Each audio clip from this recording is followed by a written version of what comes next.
In the winter of 1878, a substitute teacher in Cedar Creek, Indiana, made a discovery that would haunt the Methodist community for generations.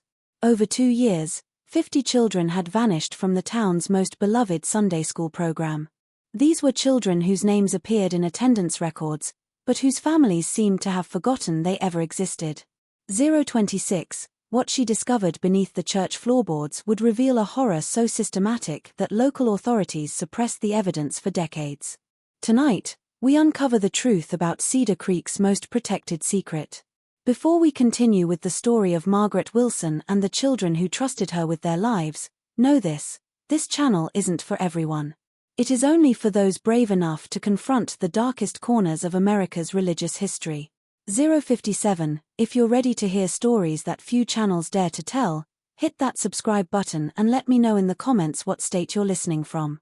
Do you have the courage to discover what really happened in that Methodist church basement?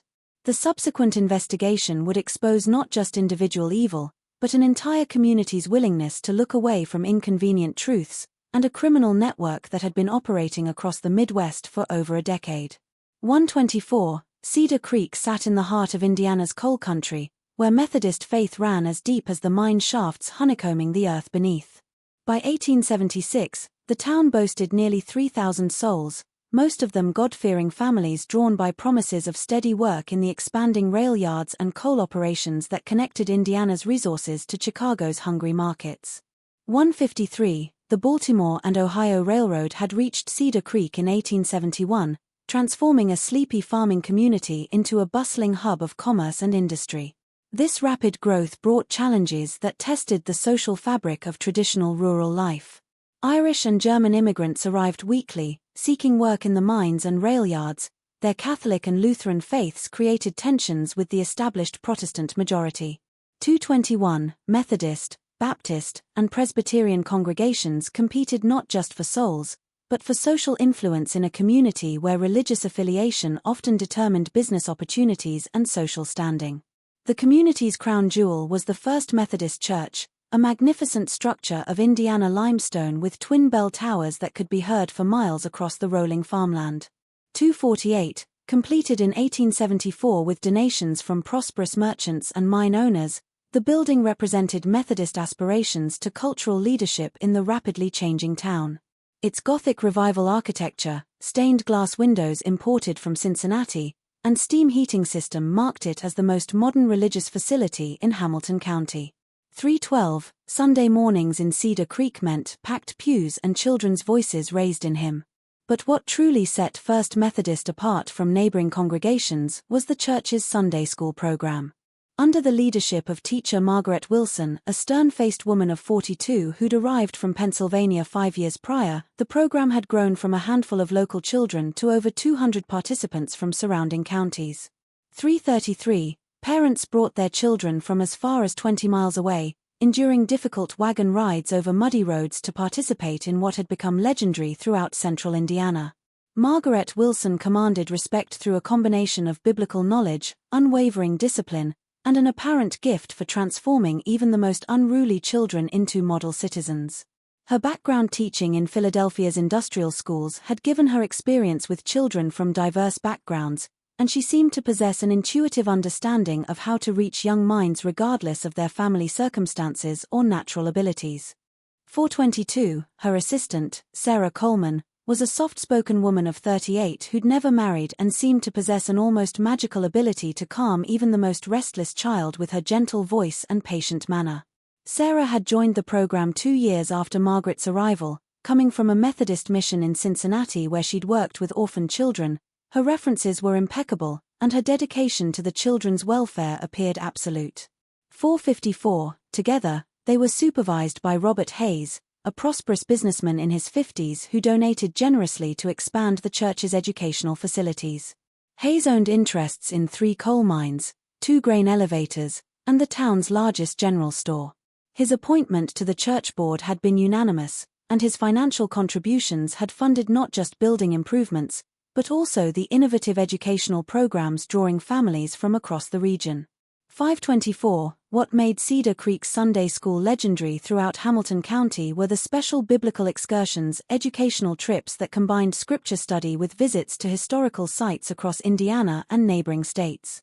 These weren't simple afternoon outings, but elaborate week-long journeys that promised to bring Bible stories to life through visits to museums, historical churches, archaeological sites, and even meetings with prominent Methodist educators and missionaries. 544. The program's reputation had grown through word of mouth and occasional articles in Methodist publications that praised Cedar Creek's innovative approach to religious education. Parents throughout the region competed to have their children selected for these prestigious expeditions, which were presented as once-in-a-lifetime opportunities for young minds to expand beyond the limitations of rural life. The Methodist denomination's emphasis on education and social improvement made such programs not just acceptable, but celebrated throughout Protestant America. 634. Since John Wesley's founding principles had emphasized the importance of learning and personal development, Methodist churches were expected to provide educational opportunities that went beyond simple Bible study. In an era when most children received minimal formal schooling, the promise of educational travel represented an extraordinary opportunity for families of modest means. 7 o'clock. Margaret Wilson's reputation for transforming wayward children into model citizens only added to the program's appeal.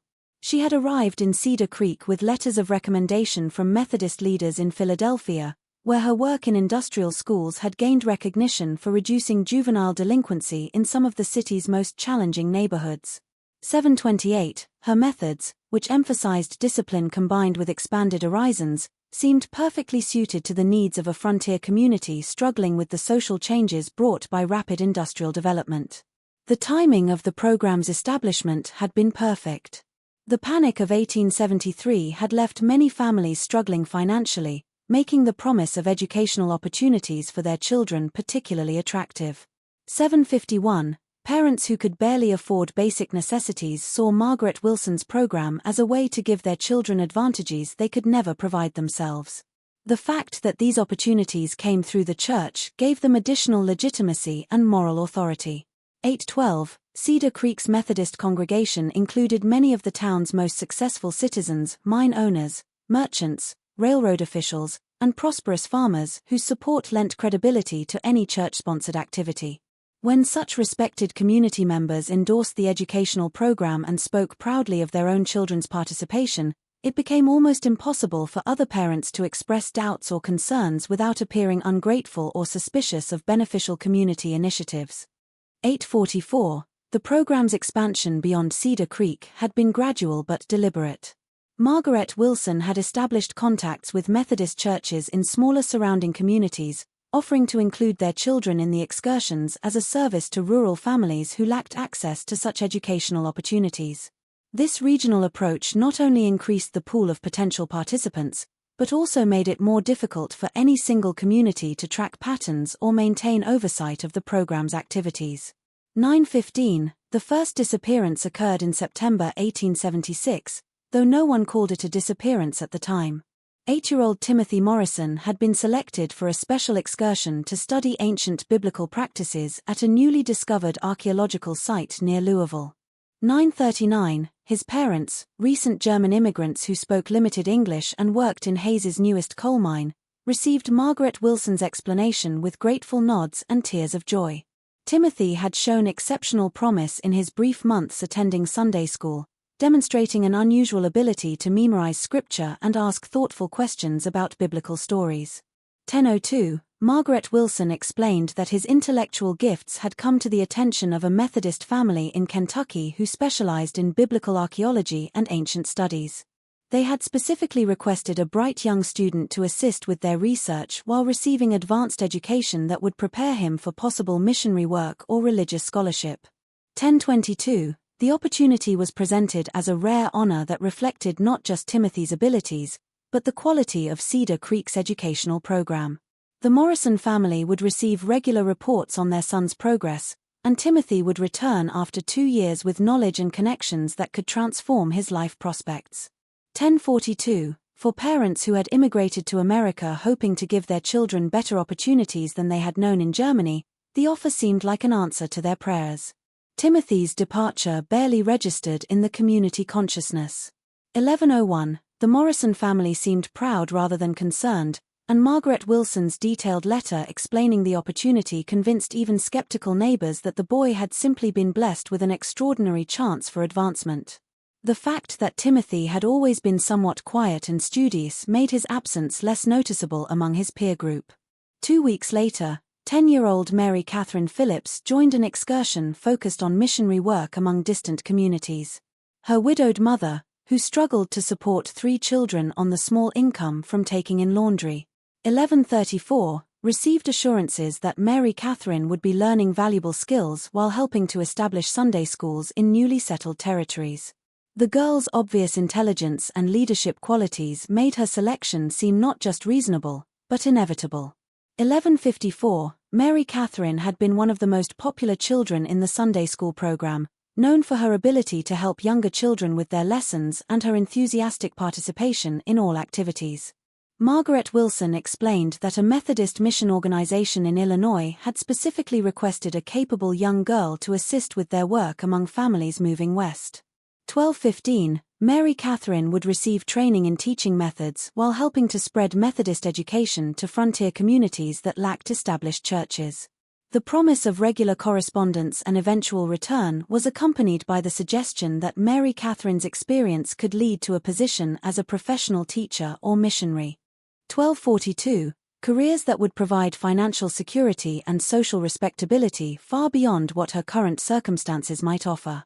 For a widow facing an uncertain future, the opportunity seemed like divine providence.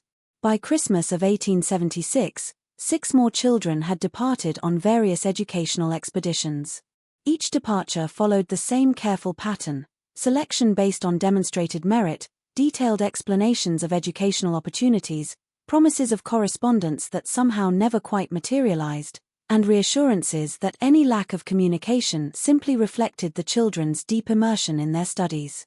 1320, what made this systematic disappearance possible was a calculated methodology that had nothing to do with educational merit or spiritual development. The genius of Margaret Wilson's system lay in its exploitation of parental aspirations and social expectations. In a community where educational opportunity was scarce and upward mobility rare, the chance for a child to advance through church connections represented a family's greatest hope. 1352, to question such opportunities would have seemed not just ungrateful, but potentially damaging to other children's prospects within the program. As Ellen Hartwell would later discover, the selection of children for the excursions followed a calculated methodology that had nothing to do with educational merit or spiritual development. 1417, Margaret Wilson and Sarah Coleman had developed a systematic approach to identifying the most vulnerable and valuable candidates for their criminal enterprise. Their primary criteria focused on family circumstances that would make disappearances less likely to trigger immediate investigation. Children from immigrant families were preferred because language barriers and cultural differences made parents less likely to question authority figures or navigate complex inquiries about their children's whereabouts. 1447, recent arrivals to the community were particularly valuable because they lacked established social networks that might notice and investigate unexplained absences. Economic desperation played a crucial role in the selection process. Families struggling financially were more likely to be grateful for opportunities and less likely to ask difficult questions that might jeopardize their children's apparent good fortune. 1517, widowed mothers, large families with limited resources, and parents working in dangerous occupations that could leave children orphaned at any time were all considered ideal candidates. The children themselves were evaluated based on their potential market value in the criminal networks that Margaret Wilson had cultivated over years of careful development. 1542, younger boys with strong builds were destined for industrial work in factories and mines where their small size and developing strength could be exploited without immediate health consequences. Older girls with pleasant appearances and basic education commanded premium prices in domestic service markets that Ellen would later learn extended far beyond legitimate household employment. Intelligence was actually considered a liability in some cases, as brighter children were more likely to resist indoctrination, attempt escape, or find ways to communicate with their families. 1613, Margaret Wilson preferred children who were bright enough to be valuable, but compliant enough to be manageable. The Sunday school program provided an excellent laboratory for observing children's personalities and identifying those most suitable for different types of exploitation. 1633, Sarah Coleman's role in this evaluation process proved crucial. Her gentle manner and obvious affection for the children gave her access to intimate details about their fears, hopes, and family relationships. She would spend hours in private conversation with potential candidates, ostensibly providing pastoral care and educational guidance, but actually gathering intelligence that would determine their ultimate fate. 1701, the winter of 1876–77 marked a significant expansion in the scope of the operation.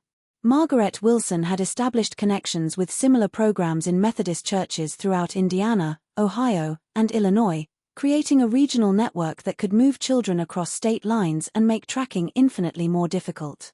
1723, this expansion had been carefully planned to coincide with increased railroad connectivity that made long-distance travel both easier and less conspicuous. Robert Hayes's business connections proved invaluable in facilitating this expansion. His involvement in railroad shipping and grain trading had given him contacts throughout the Midwest, many of whom were willing to assist with discreet transportation arrangements in exchange for favorable business terms.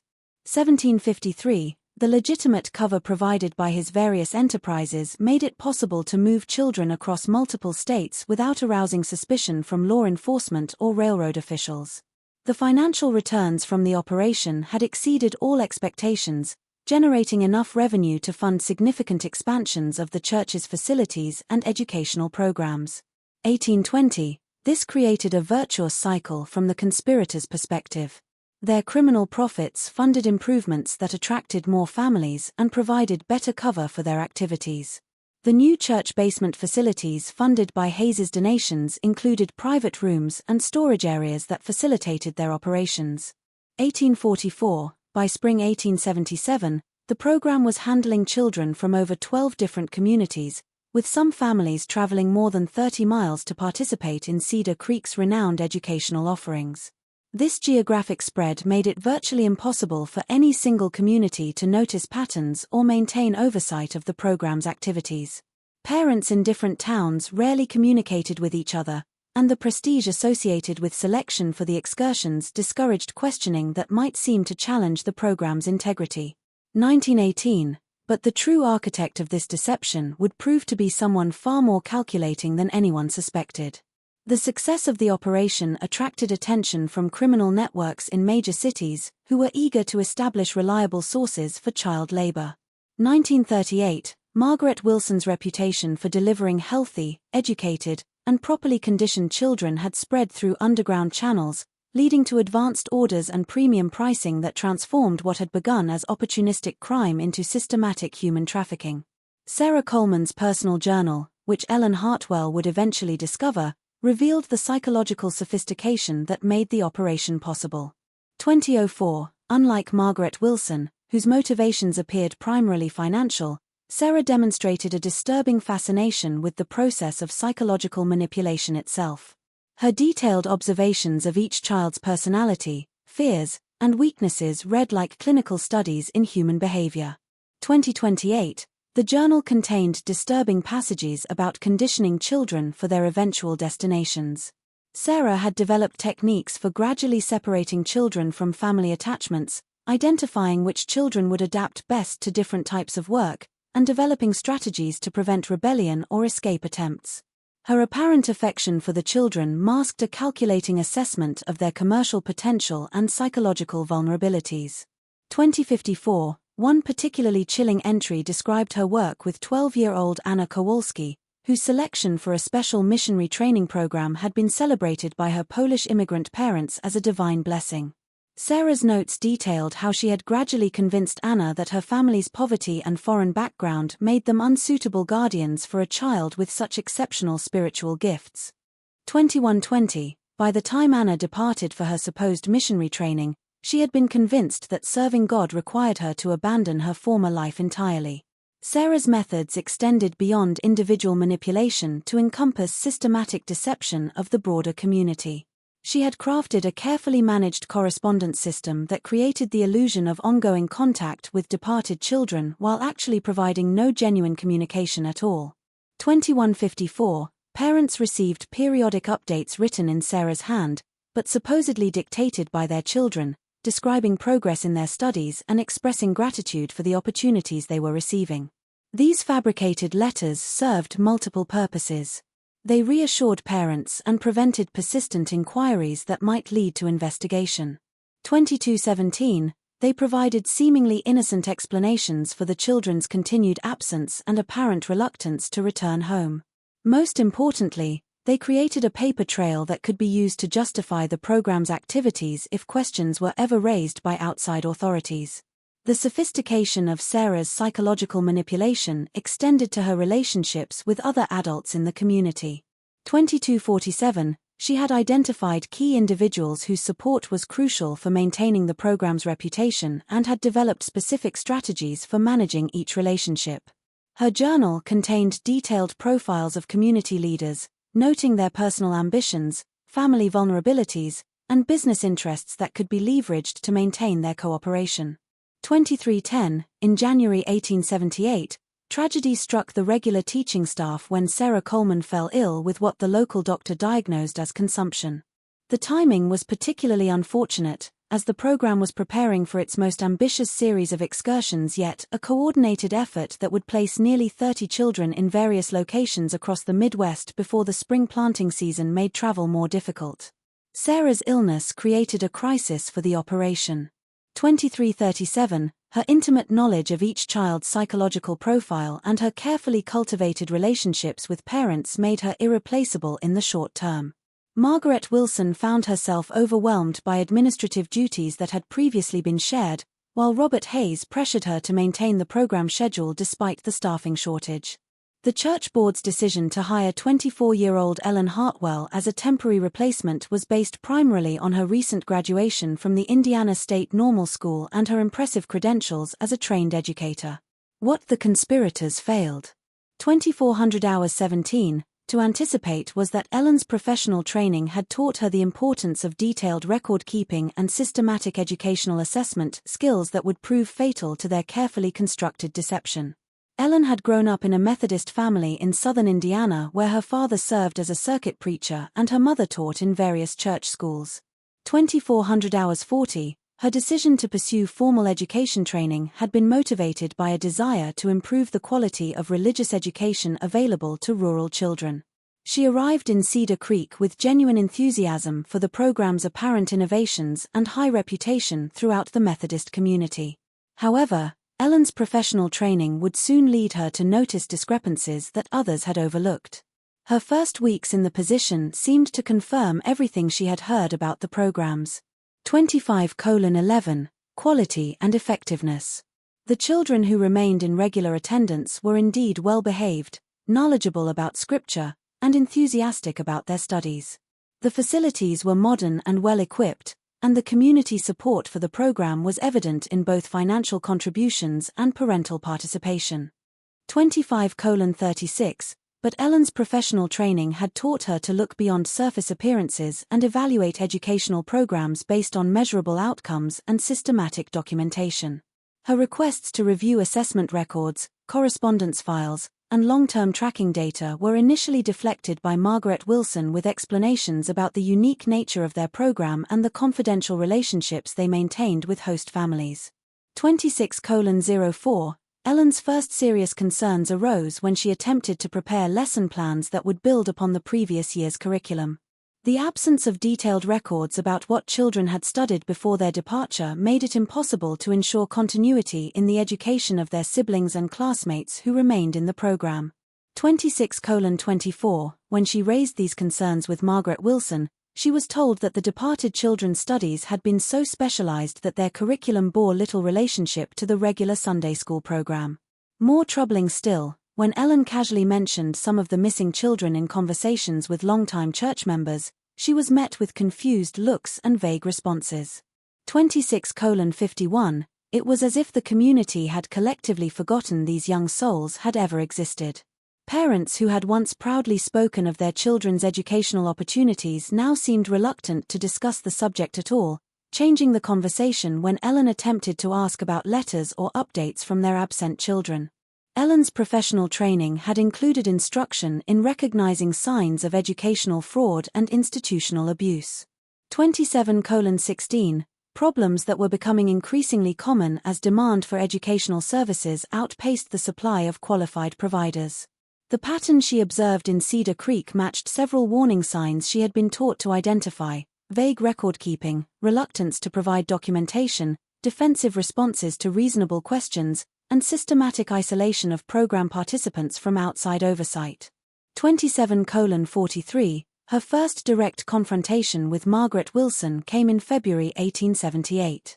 Ellen had prepared a letter to send to the families hosting the children on extended excursions, hoping to establish correspondence between the young students and their former classmates. 28:03 Such communication was standard practice in legitimate educational exchange programs and served important purposes in maintaining emotional connections and assessing student progress. Margaret's reaction was swift and severe. Such contact would disrupt the children's studies and potentially undermine their host's authority. 28:24 The families hosting the children had specifically requested minimal outside interference to allow the students to fully immerse themselves in their new educational environments. Ellen was forbidden from any communication regarding the absent students and warned that further interference could jeopardize her position and the program's carefully cultivated relationships.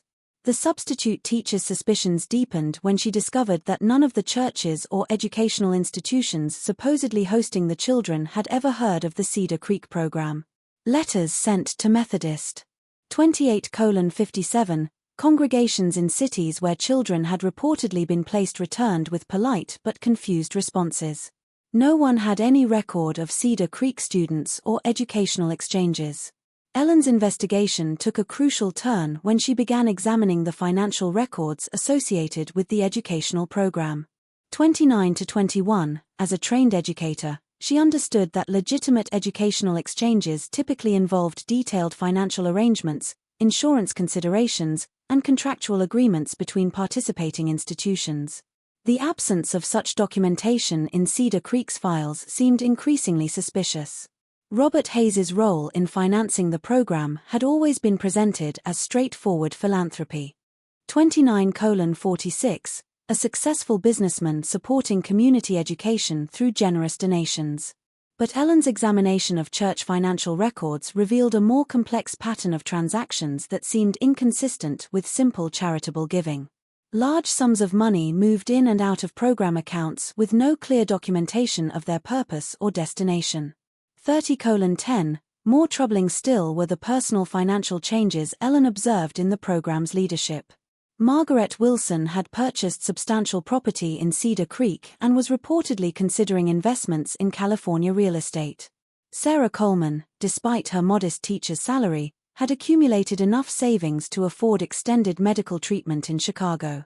30-37 Robert Hayes had expanded his business operations significantly, opening new stores in neighboring towns and purchasing additional mining interests. The collective wealth accumulation among the program's leadership seemed far beyond what their legitimate incomes could support. Ellen's father's experience as a circuit preacher had given her familiarity with the typical financial circumstances of Methodist educators and church officials. 31:03 The prosperity displayed by Cedar Creek's educational leadership was unprecedented in her experience and inconsistent with their supposed dedication to humble service. Ellen's growing unease reached a breaking point when she overheard a conversation between Margaret Wilson and Robert Hayes in the church basement following a Wednesday evening service. 31:28 Their hushed tones and frequent references to shipments, accounts, and contacts in Chicago seemed entirely inconsistent with educational programming. The fragments of conversation she caught suggested coordination of transportation, discussion of prices, and concerns about maintaining schedules that sounded more like commercial transactions than educational planning. 31:52 On the night of March 15, 1878, Ellen Hartwell made a decision that would haunt her for the rest of her life. Using her key to the church educational wing, She entered the building long after evening services had concluded. The basement rooms that served as Sunday school classrooms during winter months held secrets she was determined to uncover, regardless of the personal risk or professional consequences. The church basement at night was a maze of shadows and strange sounds. 32:23, the building's steam heating system created mysterious noises, and the winter wind rattled windows and doors throughout the structure. Ellen's single oil lamp provided barely enough light to navigate the familiar classrooms that seemed transformed and threatening in the darkness. 32:42, her hands shook as she began her systematic search of Margaret Wilson's private office.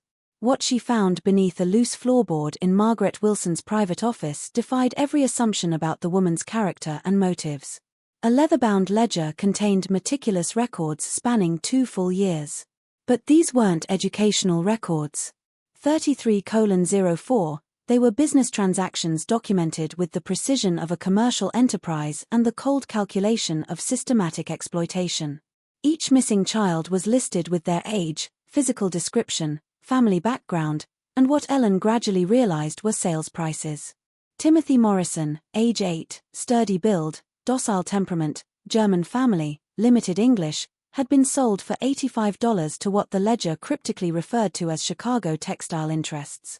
Mary Catherine Phillips, described as age 10.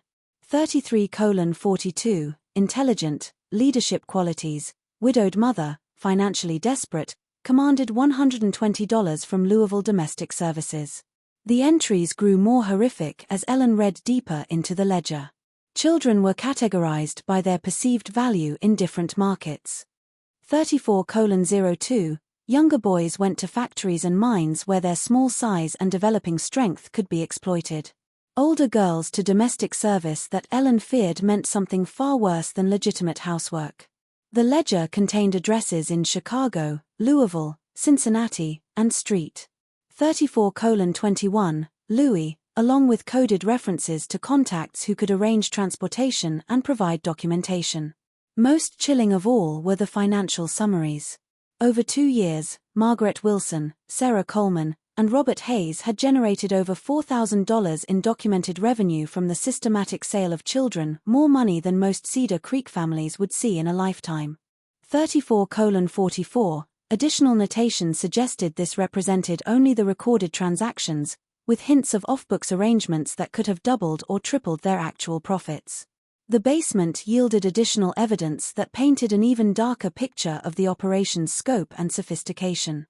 Ellen discovered forged letters supposedly written by the missing children, describing happy lives with their new families and expressing gratitude for the opportunities they were receiving. These carefully crafted deceptions had been shown to any parent. 35:17, who became too persistent in their inquiries about their children's welfare. The handwriting was consistent across all the letters, clearly the work of one person creating fictional accounts of children's well-being.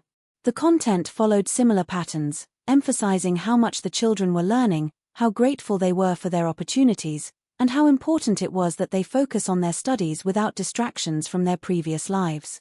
Several letters specifically discouraged parents from attempting to visit or maintain regular. 35:49, correspondence.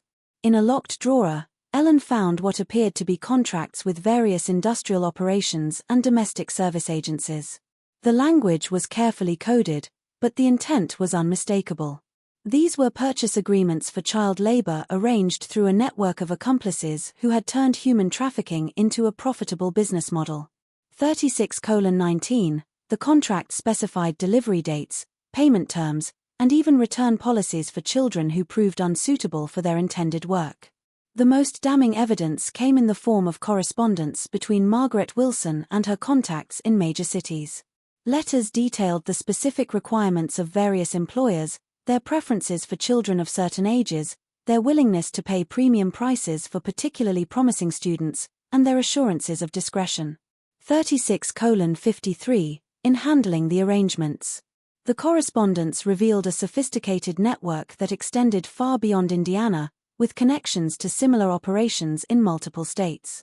One letter from a Chicago factory owner praised Margaret for the quality of merchandise she provided, noting that Cedar Creek children adapted well to industrial work and caused fewer problems than children acquired through other sources.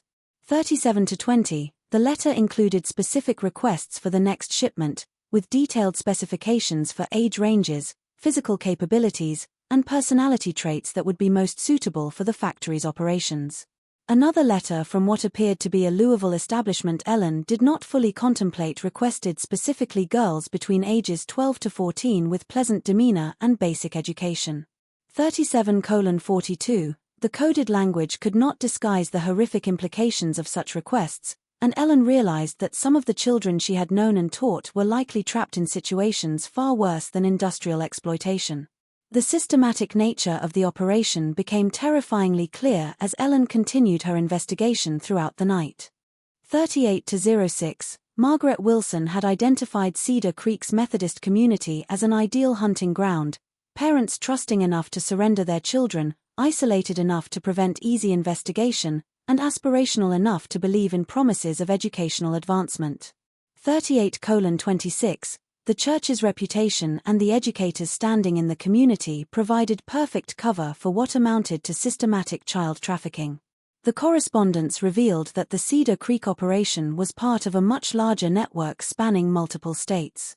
Margaret Wilson maintained regular contact with similar operations in Ohio, Illinois, and Pennsylvania, sharing information about successful techniques, profitable markets, and law enforcement risks. 38:53, the network had evolved into a sophisticated criminal enterprise with specialized roles, established transportation routes, and coordinated timing that maximized profits while minimizing risks. Regional coordination allowed the network to respond quickly to market demands and law enforcement pressures. If investigations threatened one location, children could be rapidly moved to other parts of the network until the danger passed. 39-24, the correspondence showed that Cedar Creek had served as a temporary refuge for children from operations that had been compromised in other states, while also sending its own victims to safer locations when local pressures increased. But perhaps most horrifying was the discovery of Sarah Coleman's personal journal, hidden behind a false wall in the basement storage room. 39-48, the gentle woman who had seemed so genuinely caring revealed herself as the operation's psychological architect, whose detailed observations of each child's personality, fears, and weaknesses had been used to determine their market value and appropriate placement. Sarah's journal contained disturbing passages about methodically breaking down children's resistance and family attachments. She had developed specific techniques for different types of children.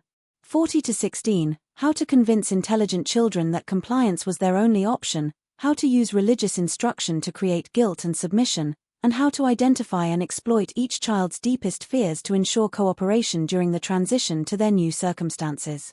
The journal revealed that Sarah's apparent illness was likely fabricated to provide cover for the operation's final phase. 40-42, her medical treatment in Chicago was actually coordination with network partners to complete the largest transaction in the operation's history, a bulk sale of over 30 children to various industrial and domestic operations throughout the Midwest.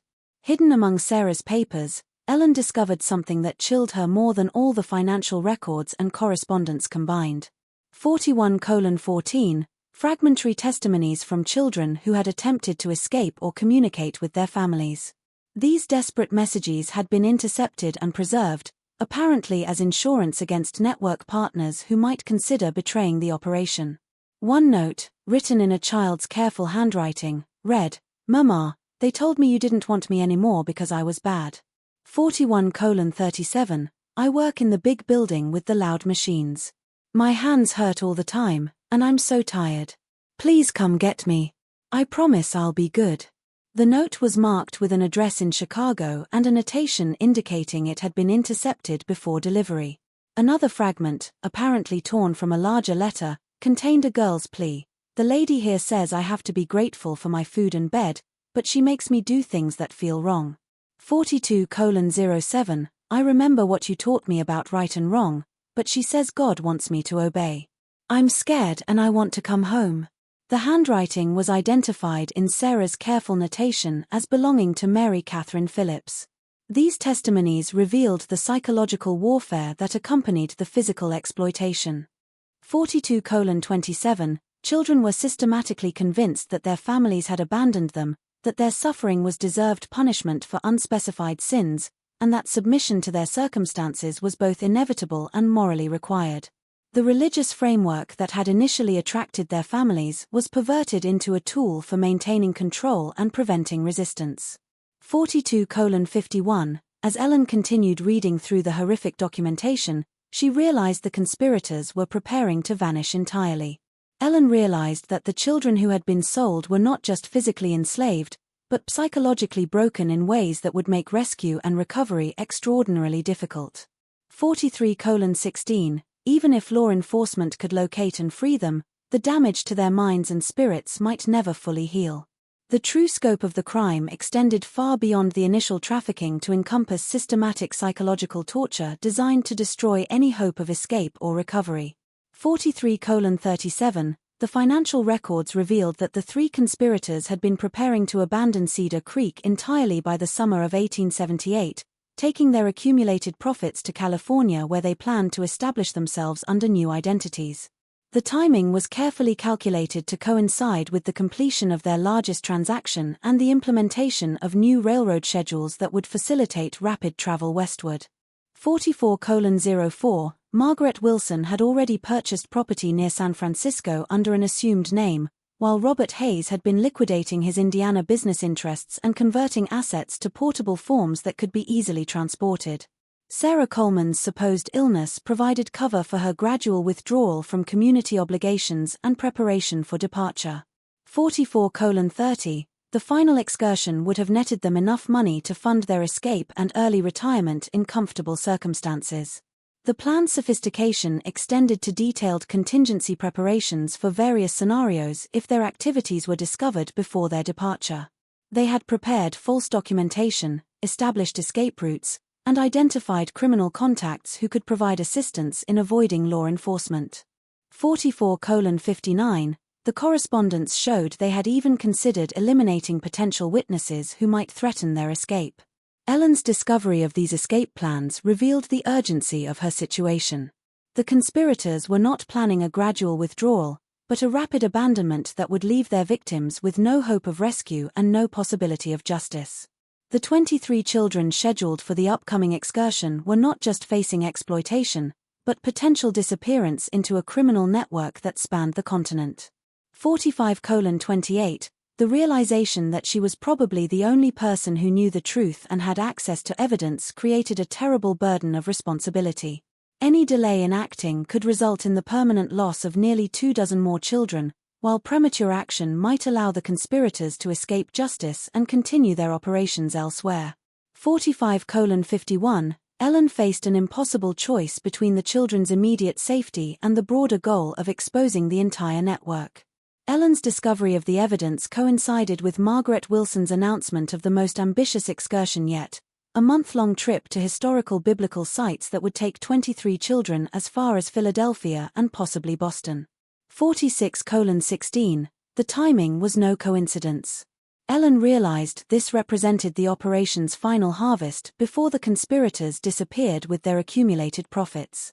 The substitute teacher faced an impossible choice. 46:37 Local law enforcement included several men who owed their positions to Robert Hayes's political influence, and the Methodist Church hierarchy had invested considerable prestige in Cedar Creek's acclaimed educational program. Any accusation against such respected community figures would be met with skepticism at best, and more likely with charges of slander that could destroy her career and credibility. 47:00 The children selected for the upcoming excursion represented a cross-section of the community's most vulnerable families. Ellen recognized names she had come to know during her months in Cedar Creek, bright, trusting students who had grown to love their classes and looked forward to what they believed would be the adventure of their lifetimes. 47:21 She could not allow 23 more children to disappear into the nightmare she had uncovered. The decision to act came when Ellen realized that Sarah Coleman's supposed departure for medical treatment in Chicago was actually the beginning of the operation's final phase. The timing of her illness corresponded exactly with the preparation for the largest transaction in the network's history. 47:45 If Ellen waited for more evidence or attempted to work through official channels, it would be too late to prevent the systematic destruction of an entire generation of Cedar Creek's children. On March 28, 1878, Ellen Hartwell broke into the church basement one final time, not to gather evidence, but to steal it. 48:10, she took the ledger, the correspondence, Sarah Coleman's journal, and every document that could prove the conspiracy's existence and scope. She knew that their disappearance would alert the conspirators to her discovery, but she hoped that documented proof would force authorities to act before the final excursion could depart. 48:31, her timing proved both fortunate and tragic. Margaret Wilson's immediate response to the missing evidence was to accelerate the final excursion, moving the departure date up by a full week and changing the announced destination to confuse any potential investigation. But Ellen's desperate nighttime ride to the county seat in Noblesville, where she presented her evidence to Circuit Judge William Marshall, set in motion events that would finally bring justice to Cedar Creek. Judge Marshall's examination of Ellen's evidence left no room for doubt about 49:05, the conspiracy's scope and horror. More importantly, his immediate telegrams to law enforcement in Chicago, Louisville, and other cities resulted in coordinated raids that rescued 11 children before they could be permanently lost in the urban underworld. The rescue operations revealed that the network extended even further than Ellen's evidence had suggested, with connections to criminal organizations throughout the Midwest and beyond. 49:37, the arrest of Margaret Wilson, Sarah Coleman, and Robert Hayes on March 30, 1878 sent shockwaves through Cedar Creek's Methodist community. The three conspirators were taken into custody as they attempted to board a westbound train with substantial amounts of cash and forged travel documents. Their capture revealed the final pieces of a puzzle that had taken Ellen months to assemble. 50:02, but the deeper horror came with the realization that an entire town had somehow failed to notice the systematic disappearance of 50 children over 2 years. The subsequent investigation revealed the psychological manipulation that had made such massive deception possible. 50:23, parents had been carefully selected for their circumstances: recent immigrants, widows, families struggling financially, people who would be grateful for opportunities and reluctant to ask difficult questions. The gradual nature of the disappearances had prevented any single dramatic event that might have triggered community alarm. Detective Samuel Morrison of the Indiana State Police, who led the investigation following the arrests, discovered that the conspirators had exploited fundamental aspects of human psychology and social organization. People naturally avoided discussing 50:55, painful subjects like missing children, especially when presented with reasonable explanations for their absence. The community had collectively participated in a